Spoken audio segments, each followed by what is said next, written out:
Seja bem-vindo, eu estou de volta aí e nesse vídeo a gente começa a nossa série de mecânica dos fluidos. A importância dessa matéria ela é óbvia, né? Ela vai ser muito utilizada, ela é a base, né? Para pneumática e para hidráulica, além de instrumentação, já que é importante conhecer algumas grandezas, né, de escoamento para determinados instrumentos. Eu vou deixar o nome do livro aí embaixo, o livro que a gente está seguindo, né? É o livro Mecânica dos Fluidos do Franco Brunetti, professor que eu tive a honra de ter aula com ele, né? E ele é o livro texto base para uma sequência de vídeos aí. Então a gente vai começar definindo aqui o que é um fluido, né? Então o fluido é uma substância que não tem forma própria assumindo o formato do recipiente. Então você imagina aqui que a gente vai ter um sólido, um líquido e um gás dentro de uma caixa. Então o sólido ele não está ocupando, a gente tem um vão aqui, né? A caixa está fechada e ele não tem a forma do recipiente, ele tem a forma dele próprio, né? Já o líquido, ele, de certa forma, ele assume o formato do recipiente, mas a gente ainda tem uma superfície livre, né? Que separa o nível do líquido, da tampa da caixa. E o gás, ao contrário, ele vai ocupar tudo, né? Isso é uma possível definição, mas a gente vai ver agora uma outra, baseada na experiência das duas placas, né? Então você imagina aqui que você tem uma placa inferior, uma placa superior. Essa placa está em aderência com o sólido e a gente vai aplicar uma força constante na placa de cima. O que vai acontecer é que vai ocorrer uma deformação no sólido até que seja atingida uma posição de equilíbrio. Nessa posição, as tensões internas aqui no sólido equilibraram a força externa. E a gente tem um equilíbrio estático. Aqui. Isso é o que acontece com o sólido. Agora a gente vai fazer a mesma experiência colocando um fluido entre as placas. Bom, quando eu colocar um fluido aqui no meio, ao movimentar a placa de cima com uma força constante, a placa vai atingir uma velocidade constante. Mas eu não vou conseguir atingir uma posição de equilíbrio, um equilíbrio estático. O equilíbrio que vai acontecer aqui vai ser um equilíbrio dinâmico, e a gente já vai ver o que equilibra essa força externa. É importante notar aqui que as partículas de fluido junto à placa se movimentam com a velocidade da placa. E as partículas de fluido na placa de baixo elas estão paradas, assim como a placa de baixo está parada. E aqui a gente tem um gradiente de velocidade que vai de 0 até a velocidade da placa superior. Certo? E daí a gente pode fazer uma nova definição de fluido. O fluido é uma substância que, quando submetida a uma força tangencial constante, não atinge uma nova configuração de equilíbrio, aqui faltou dizer de equilíbrio estático. O equilíbrio que acontece aqui é um equilíbrio dinâmico. A resultante é 0 e a velocidade da placa de cima ela é constante. Mas não há um equilíbrio estático como havia aqui. E vai chegar numa determinada posição e vai parar. Aqui não, aqui a placa se move de maneira indeterminada. Certo? Bom, agora para entender o que acontece aqui dentro, né, nós vamos ver a lei de Newton da viscosidade. E a gente vai definir a tensão de cisalhamento. Então imagine que você tem uma área, uma placa, né, uma área, e você tem uma força atingindo essa placa com um determinado ângulo aqui. Decompondo essa força, a gente vai ter uma componente normal e uma componente tangencial. A componente normal ela vai dar origem a uma pressão, força sobre área, pressão. E a componente tangencial ela vai dar origem ao que a gente chama de tensão de cisalhamento, que é a força tangencial dividido pela área. Da mesma maneira que a pressão é a força normal dividido pela área, a tensão de cisalhamento é a força tangencial dividido pela área, é a força que está aqui na horizontal, né? As unidades comuns, assim como a pressão, é força sobre área, né? Então aqui kgf por metro quadrado, dina por centímetro quadrado e o newton por metro quadrado no SI. Agora vamos ver o que acontece internamente aqui. Como eu falei, na hora que a gente coloca essa placa em movimento com velocidade constante, né,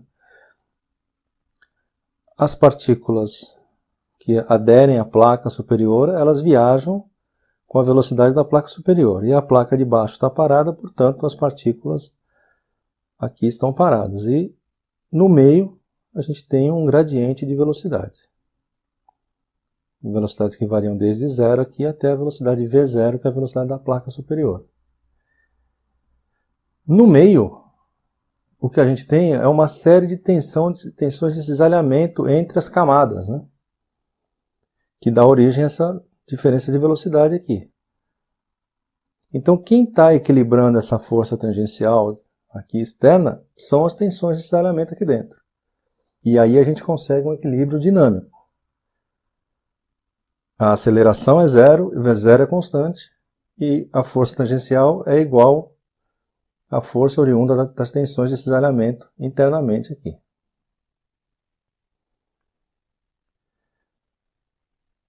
Agora a gente pode definir, então, a lei de Newton, né? Ela é definida que a tensão de cisalhamento ela é proporcional, né? Newton descobriu isso, né? A tensão de cisalhamento ela é proporcional ao gradiente de velocidade.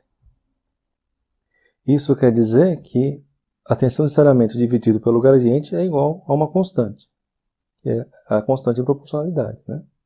A gente já vai ver o que é essa constante. Quando essa relação é verdade, o fluido recebe o nome de fluido newtoniano.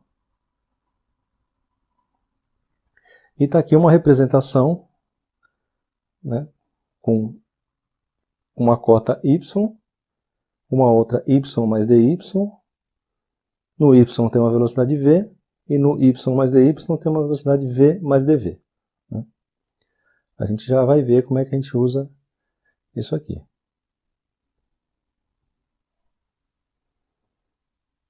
Agora vamos definir essa propriedade do fluido que recebe o nome de viscosidade absoluta ou dinâmica.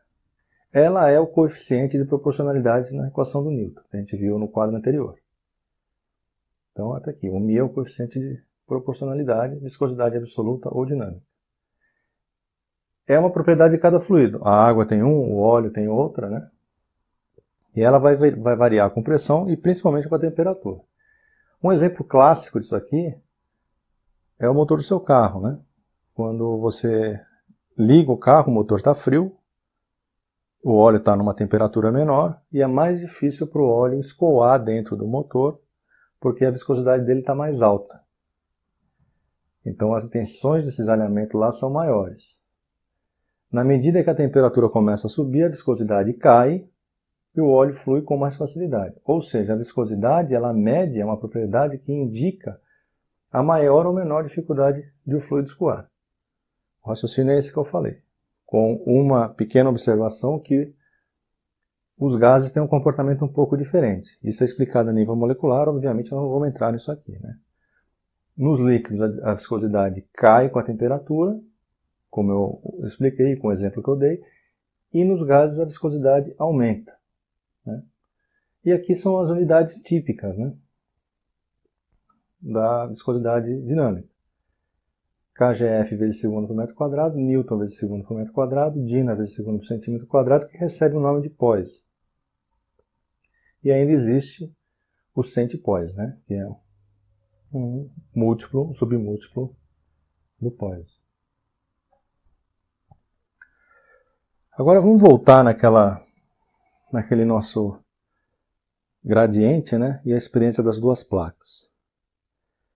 Então a gente tem um gradiente de velocidade, uma distância que eu vou chamar de epsilon, a distância entre as duas placas, né, e uma distância infinitesimal aqui, um dy. E um dv aqui, que é a diferença, que está faltando, né? Aqui vai ter um dv, que é a diferença de uma velocidade para outra, né? Então, para uma pequena diferença na altura, tem uma pequena diferença de velocidade. Ampliando isso aqui, a gente tem isso. Né? Agora, pensa que isso aqui é muito pequeno, né? Então, isso que é uma parábola, como é muito pequeno, se eu considerar que isso aqui é uma reta, não está fazendo muita diferença. Então está aqui desenhada aqui embaixo essa aproximação, considerando que isso aqui é muito pequeno e eu posso aproximar por uma reta. Então eu tenho o dy, o dv, portanto um pequeno triângulo aqui, e um triângulo de fora, que é o triângulo ABC. Por semelhança de triângulos, né, a gente chega nessa relação aqui. O triângulo ABC, ele é semelhante ao triângulo MNP. Faltou aqui um M. MNP. Fazendo a semelhança, a gente vai chegar nessa relação. dv sobre dy é igual a v0 sobre epsilon.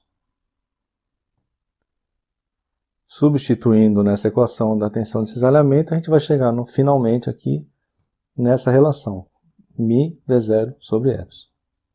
Isso vai ficar muito claro quando a gente começar a fazer exercício. A gente vai fazer essa aproximação lá nos exercícios. E agora, para finalizar, vamos definir algumas propriedades do fluido, né? Essa aqui é bem conhecida, é a massa específica, a famosa densidade, massa sobre o volume, unidades comuns, UTM por metro cúbico, quilo por metro cúbico e grama por centímetro cúbico. Aqui todo mundo já conhece, né? O peso específico também é o peso dividido por volume. Então a unidade vai ser kgf, o peso é uma força, né? kgf por metro cúbico, newton por metro cúbico e dina por centímetro cúbico. Fazendo aqui um truquezinho matemático, o peso é a massa vezes a aceleração da gravidade. Mas a massa dividida pelo volume é a massa específica. Então existe uma relação entre o peso específico e a massa específica, e o peso específico é ρg. Peso específico relativo, a gente vai ver bastante isso aqui, vai usar bastante em exercício. É a relação entre o peso de um líquido e o peso específico da água, né? Em relação à água. Viscosidade cinemática. Detalhe que esse aqui não tem unidade, né? Ele é gama sobre gama, né? Não tem unidade. É uma dimensional. A viscosidade cinemática, esse quociente μ sobre ρ, ele aparece muito, então foi dado um nome para ele, né? Foi dado um nome de viscosidade cinemática. Vai receber esse nome, esse quociente, porque não tem nenhuma relação com força aqui. As unidades são unidades cinemáticas, tempo, comprimento. Então ela recebe o nome de viscosidade cinemática. Unidades metro quadrado por segundo, centímetro quadrado por segundo, que recebe um nome especial que é o Stokes. E a gente tem um submúltiplo que é o cento-Stokes. E finalmente a definição do fluido ou escoamento incompressível. É um fluido onde a densidade, a massa específica, não varia com a pressão. Os líquidos, eles funcionam dessa maneira, eles se comportam dessa maneira na prática, muito bem próximo disso aí, né? E vai ser considerado desse jeito. E os gases, eles se comportam dessa maneira em determinadas condições, quando eles estão sujeitos a baixas variações de pressão. É um caso, por exemplo, no estudo da ventilação. Mais para frente, muito mais para frente, a gente vai ver direitinho qual é o critério para considerar que um determinado escoamento de gás é um escoamento incompressível. Bom, eu espero que tenha ficado claro. Eu volto no próximo vídeo com o exercício e eu peço a você que compartilhe, que deixe aí o seu joinha e que se inscreva no canal e que ajude a divulgar, certo? Então vejo você no próximo vídeo.